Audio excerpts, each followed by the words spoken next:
So our next panel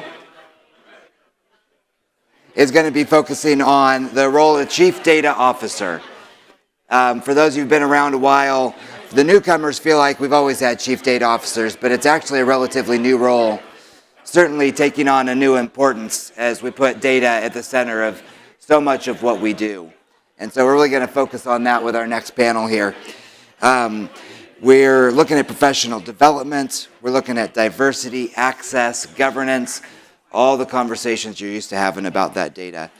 So please help me welcome my colleague and good friend, John Ohanian, who is the Chief Data Officer and Director of our Center for Data Insights and Innovation at CalHHS, and as well welcoming Sadie St. the founder and CEO of Women in Data, a Sacramento-based nonprofit.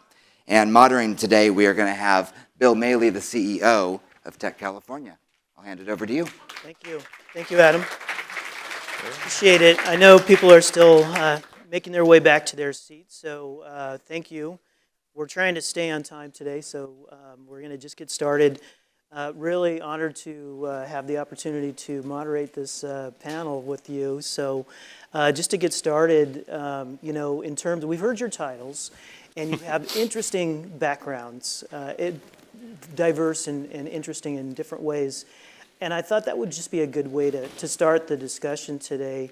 Sadie, why don't we start with you? Tell us more about Women in Data and how you became the CEO for the Sacramento-based nonprofit. Thank you. Well, first I just want to say thank you, Bill, for this event today. I can tell by everybody wanting to chatter with each other, we much needed time to be able to connect. So thank you for creating this forum and allowing us to all come and connect today. So like many in the data and AI space, this job did not exist when I was a kid. So it was never anything that I wrote on a kid of what I wanted to be when I grew up. And as many of us find, we find winding ways into the path that we're in today. So my first degrees were in piano performance and psychology, and I found myself working in a neuroscience lab. And while I loved the scientific method, I did not so much enjoy being in the bottom of the basement in academia and working with rodents every day and making sure that I kept them alive and running experiments on them. And so I found myself looking for something, how can I do science and work with data, but get rid of the working with rodents and being in the bottom of a basement for the rest of my life. And so that led me to the term data science, which I found through a Google search. And immediately I fell in love. I started to research, how do I learn more about this? I took classes on Coursera, and it was very easy for me to make a decision on where to go to school because there were only 5 schools that even offered a degree in this at this time.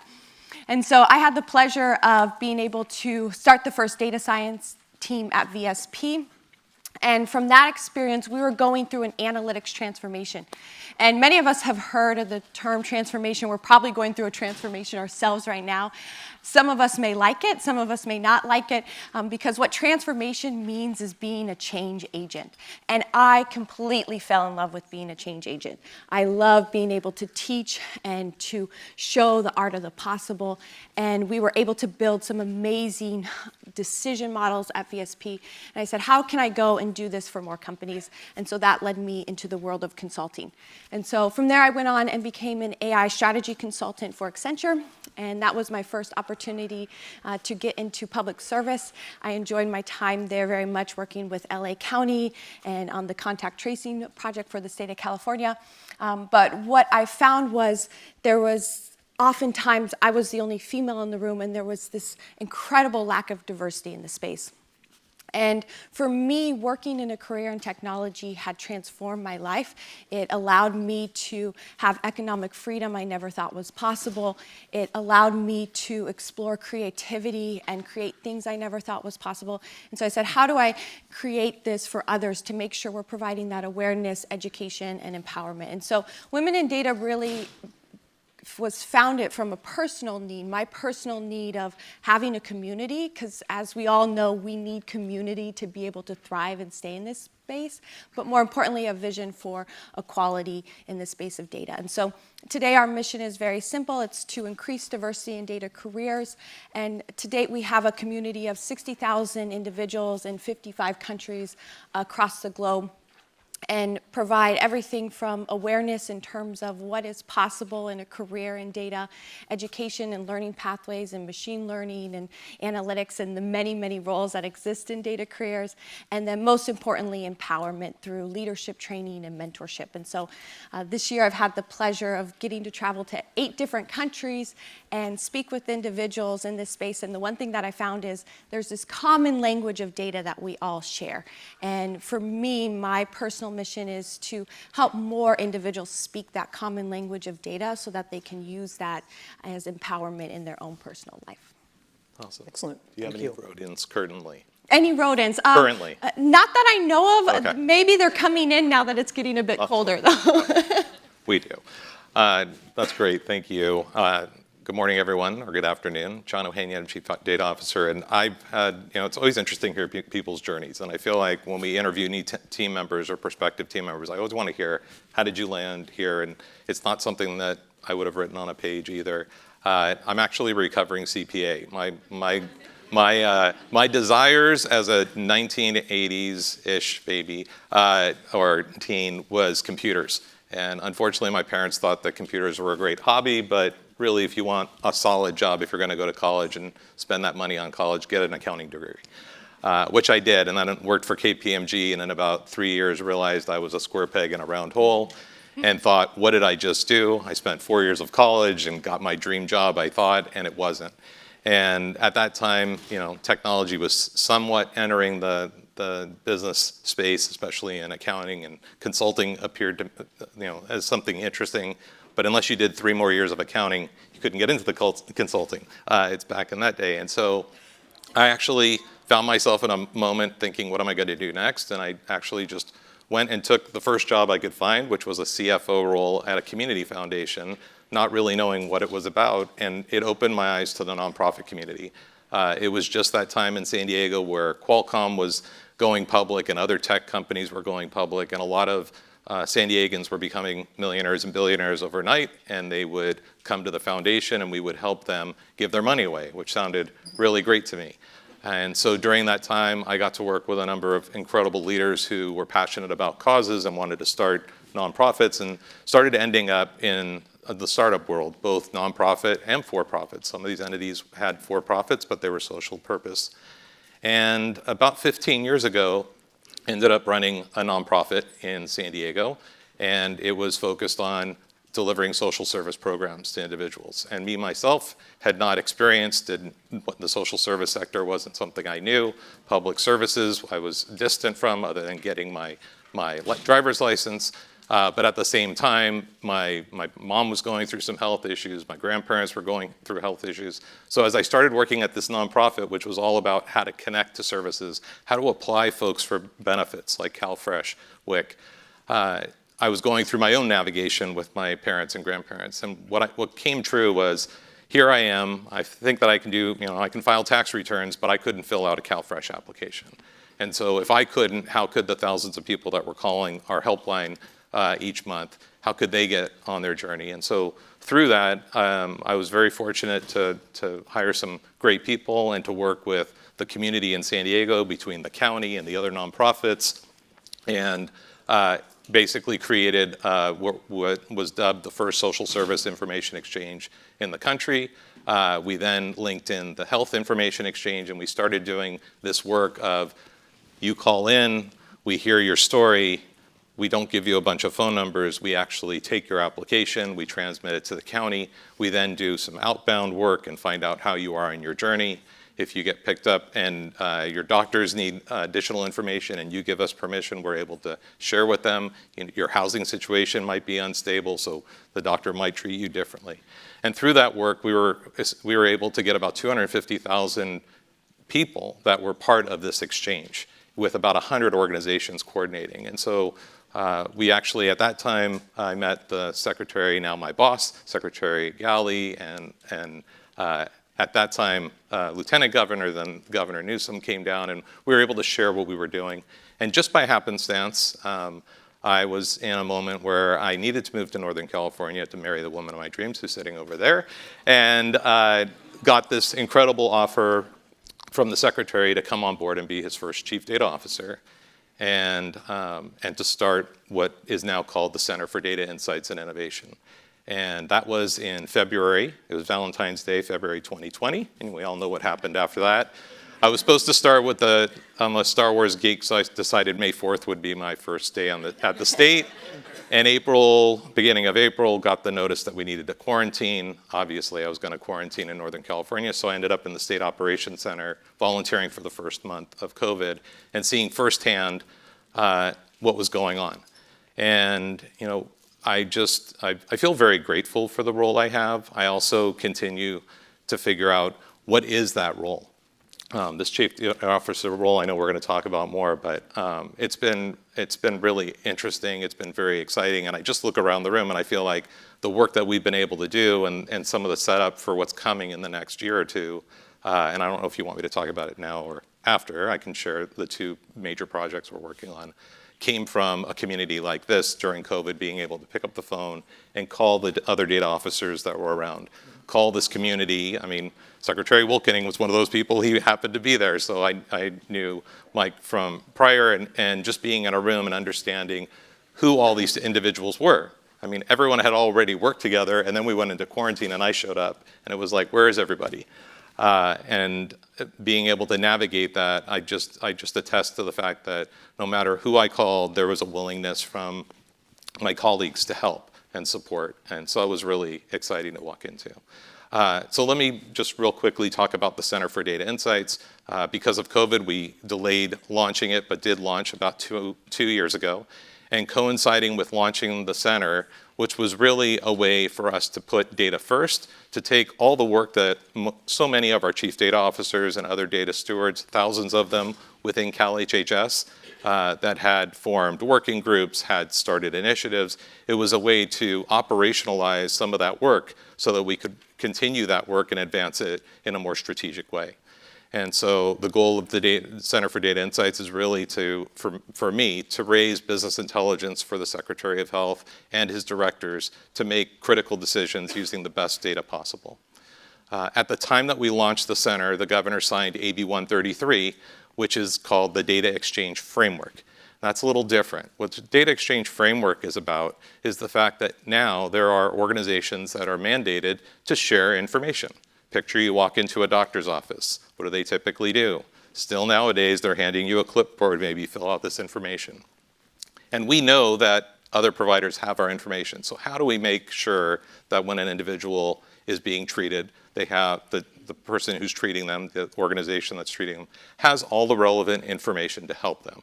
And that goes far beyond health services. Our secretary says that he would like to rename our agency and call it the Human Service and Health Organization because of the social determinants in health and the need to ensure that we know who has food in their pantry, who has a roof over their head, who has utilities, things of those nature that really impact someone's overall health. And so with that mandate, we now have over 2,000 organizations throughout the state that have signed a data sharing agreement. So these are providers, these are hospitals, these are physicians and medical groups. And the goal with that is to begin exchange. Our first deadline for exchange is actually January 31st of 2024. And very excited. And so the data exchange framework is our charge to ensure that we're having the right rules of the road and guiding principles for exchange. Folks in health information have been exchanging data for over 20 years. But in the social services sector, we're just getting started in some ways. And so while we did not want to build technology, we knew that these networks of information exchange and health organizations exist. It was really layering upon that rules of the road and guiding principles around the exchange of other types of information. So we continue to move that forward, and like my colleague Mike Valley from HCI talks about, for data professionals at the state, to have the data exchange framework will drastically improve the upstream quality of data so that folks at the state level, at this 30,000-foot level, can really see what's going on. The other thing that it does is it also unmasks the equity component to this. You can't improve equity if you can't measure it, and you can't measure it if you don't collect the data. And what we're finding more and more, and folks like in this room probably know, is, well, why do you need this data and why is it important? And that resistance to share is really our goal at the state, is to go out there and try to educate the public on why we want this data, why it's important for clinicians and doctors to collect this information so that we can actually make a difference and improve equity in the state. So, quick highlight there. Thank you. No, excellent background.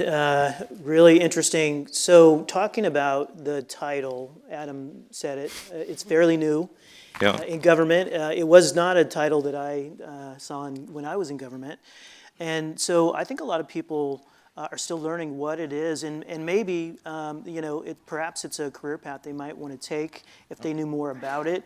It sounds like one of these roles that sort of goes all over the place and sits in various parts of the organization. So I was wondering if you could talk more about the role of Chief Data Officer. Sadie, I know that's not your title. You're more you run a nonprofit of chief data officers, or those who want to become chief data officers. But maybe you could talk about what's the role, what does that mean to you, the title of chief data officer, and think of it in terms of people who might be interested in choosing that as a career path, and then perhaps what's the life like in government, and that's certainly what we're going to want to hear more from you, John. Sure. Sadie. Yeah, so as we started off, you mentioned this is a fairly new role. As I shared my story, coming into data science, it was a new role at the time. And so, I think one of the important things to remember that anyone working in technology, you've signed up for to be a lifelong learner, right? If you work in technology, it's always going to be changing. And so by that, we have to be continually learning. And so while the role is new, it's already evolving quite a bit. And so one of the things that I'm starting to see rapidly with this is the need for chief data officers to have a focus on AI. And why is that? Because there is no AI without data, right? So one of the key ways that I see chief data officers evolving, and more importantly, where they need to grow and learn, is in regards to the privacy and ethics of AI. A lot of times when we think about the ethics of AI, it's important to understand that all comes from what data is going into the model. Do we have ownership of that model? Are we allowed to train on it? And then what is coming out of that model? So it's all about what is the data going in and what is the data coming out. In addition to the ethics of AI and the privacy and the security concerns of it, a big portion of the role is that change management and really being that enabler and that change maker. And so this, from a recent survey from MIT, this was what every chief data officer finds themselves doing the most of, and also what they find to be the most painful too. And one of the reasons for this is because we're at an inflection point where technology is evolving much faster than we as humans evolve. And I think it's important to know that we as in humans have evolved, and we continue to evolve, and we can change, but not quite at the same rate that I can upscale my GPUs through a few clicks of a button with AWS or NVIDIA. And so I think it's important to note that change does take time, but really what we're seeing the chief data officer be is that change agent for communicating how do we use data to make better decisions, and also now in the world of AI, how do we use data ethically to enable us as that AI assistant where we may not have the resources before. And then finally, a big portion of it is on the people side. And so whether or not you were following along in the whole OpenAI debacle, what we saw was there is no technology without people, right? And I think that's so important for all of us to remember, particularly in a time when it may seem like AI may take your job. There is no technology without people. And so a big portion of this role is looking at what are the people that you have in these roles, what is the education and resources that they need, and how do you continue empowering them not only through training but also through community to be able to learn from one another, to be able to share resources, and to be able to grow in their career. Yeah. I'm curious from your side, John. Yeah. It's hard to be on a panel and also take it in as a participant. So I think, a couple interesting things. One is I feel like the C-level role, so I've been a CEO and a CFO and a COO, and I do think that the chief data officer role, I think it was a couple months ago when I hit my 3-year mark, I started just looking at, you hit an inflection point where, okay, am I going down the same path in terms of the work, the center's direction? Are we making a difference? Are we going to see meaningful change? Is it a time to pivot? I know in other roles I've had, you hit a certain point after a few years and you start looking at, are we going to continue doing the same things? And this report I read stood out because it happened to be around my 3-year mark, and it said the average life cycle of a chief data officer is 3 years. So I was like, okay, I'm at the average. Let's see what, but it was interesting reading further as to why. And, alignment is a big deal.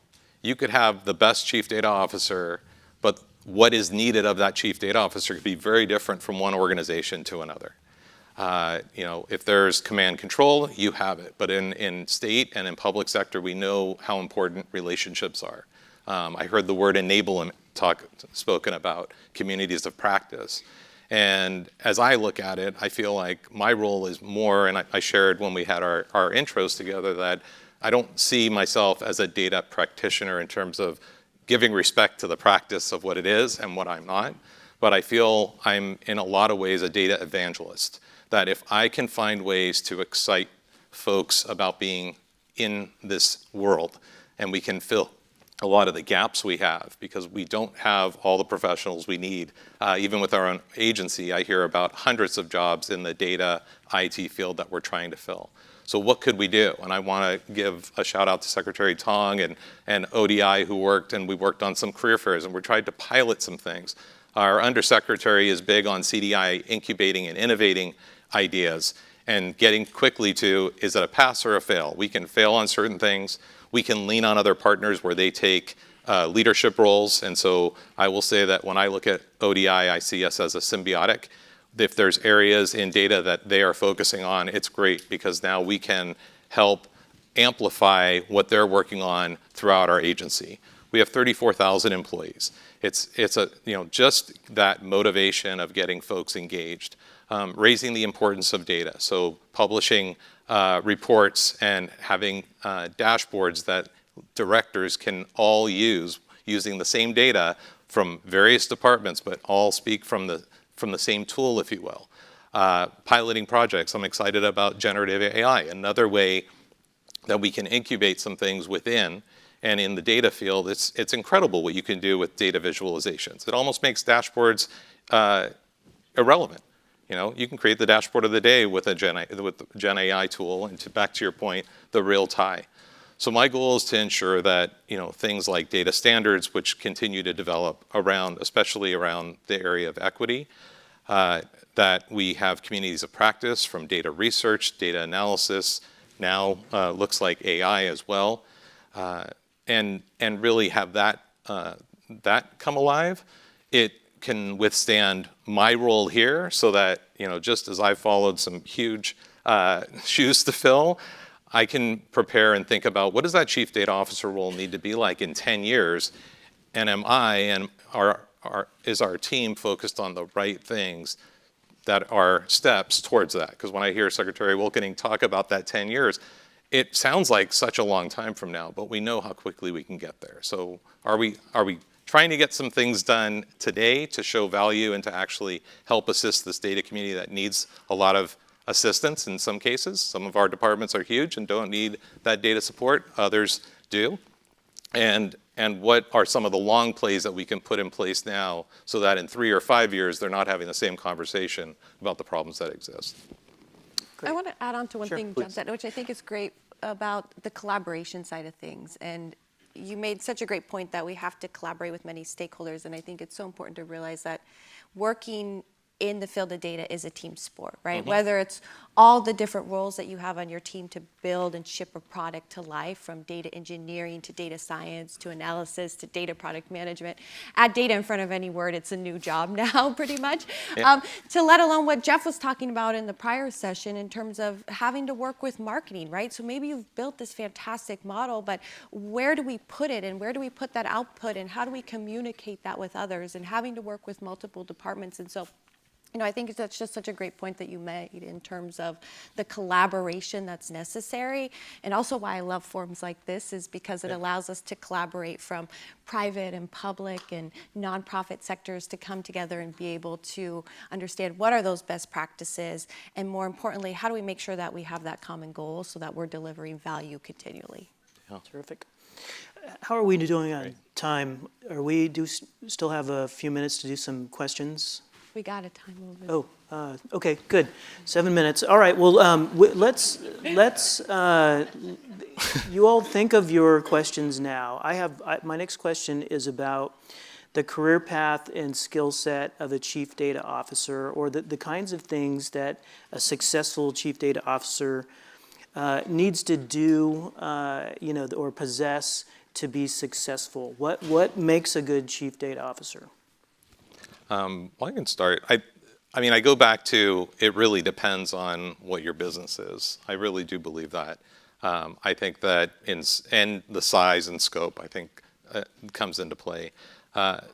It kind of builds on what you were just saying here is how the importance of a data professional to reach outside their lane of being a data professional. So I've had this thought sometimes, like, I wonder if our chief data officers would agree to a rotation.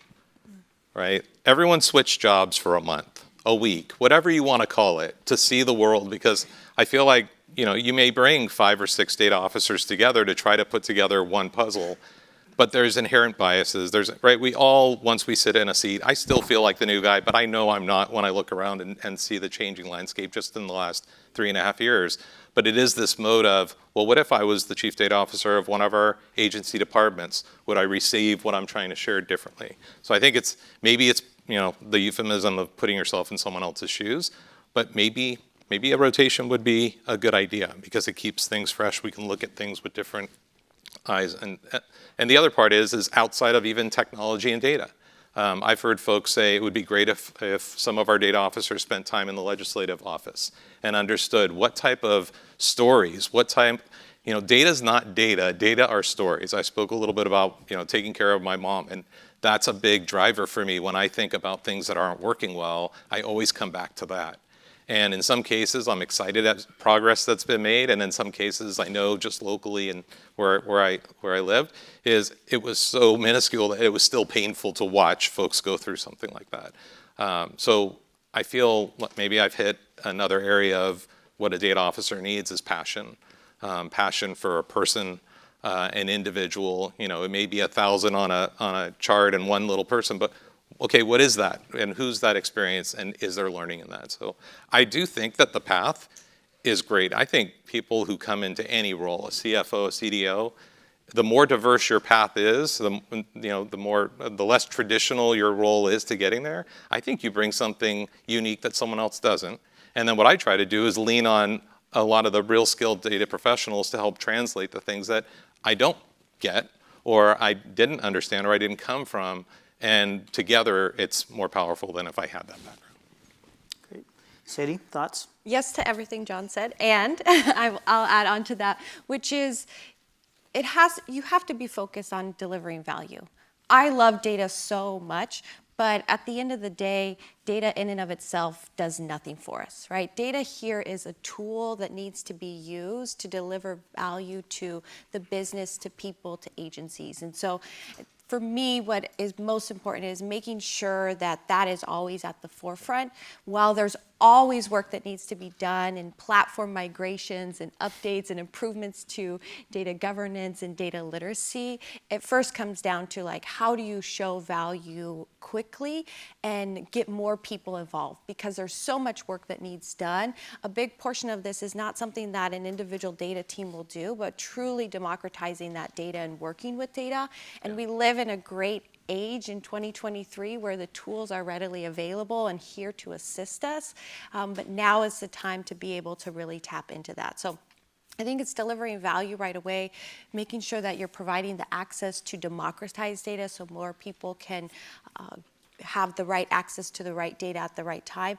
And then the third thing is setting up those right guardrails. So we all know that working with data, while it's incredible in terms of the decisions that we can make and the algorithms that we can build, we also have to take the ethical concerns and the privacy concerns into consideration, and making sure that we're providing those guide rules and policy so that individuals working with it feel safe. They have the right playground to work with it, they have the right playground to use it, and they can start to explore, but more importantly, get their hands dirty and be able to provide the insights that they're looking for.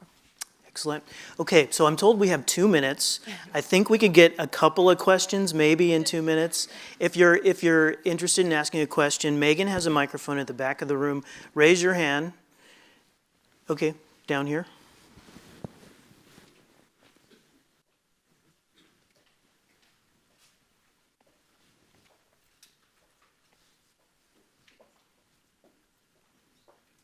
Thank you.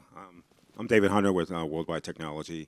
A question around data, and we talk about ethics and bias, right? What's the best approach? What are people doing nowadays to try to de-bias or remove bias out of some of the data sets that are out there? You want to say? Yeah, so when we look at bias, it comes from a couple of different ways. One, first is the historical data that we're using, so making sure that we're clearly understanding what data is going into the model. The second side of things is we have to look at it not just from a simplistic standpoint of, are we using age and gender, those types of things, but more importantly, the correlations between factors. So one of the individuals that I enjoyed most talking to this was a lawyer, actually, because they always are looking at how do we reduce risk. And so working with a lawyer, they were able to ask the right questions and say, hey, I know that you're not having any identification variables, but we can identify somebody just by the last 3 purchases that they made on Amazon, right? So there really is a very small amount of data that you need to start to defer different insights of individuals. And so making sure that you have a diverse audience in the room asking questions. And so one of the things that was done was we said, okay, we need to make sure that we have the right end users in the conversation from the beginning to make sure that we aren't missing anything, but more importantly, making sure that we're having like a diverse audience in the group too, to identify any biases we might have in our models. So those are 2 tactics that are being used today. And I may just add that some biases come from historical landscapes, right? When were these programs set up? Who picked what data was being collected and things of that sort? And so I would go back to how do we disrupt it is, like I mentioned, with the data exchange framework and the fact that we need to go out and collect this data. We have such gaps in specific data, in particular around areas of equity. And you could understand it, right? I remember being in social services and you're intaking someone and you're asking them questions and they're like, never mind, because the thought is that if they answer the question incorrectly, you may screen them out of services. You may use that data inappropriately, right? I mean, there's been, anytime you create a list in our history, bad things have happened. So people attribute to that. So we need to find a way to educate folks, not only on the importance of collecting it, but the importance of how we secure it, what that data, how data gets used, consent. If we work on that at a grassroots level, I think that we'll have a better chance at relying heavily on that data. Excellent. Okay, well, it looks like we are out of time, so I want to thank you. What a great session today. Thank you, John Ohanian, Sadie St. Lawrence. Thank you. Thank you. Good job.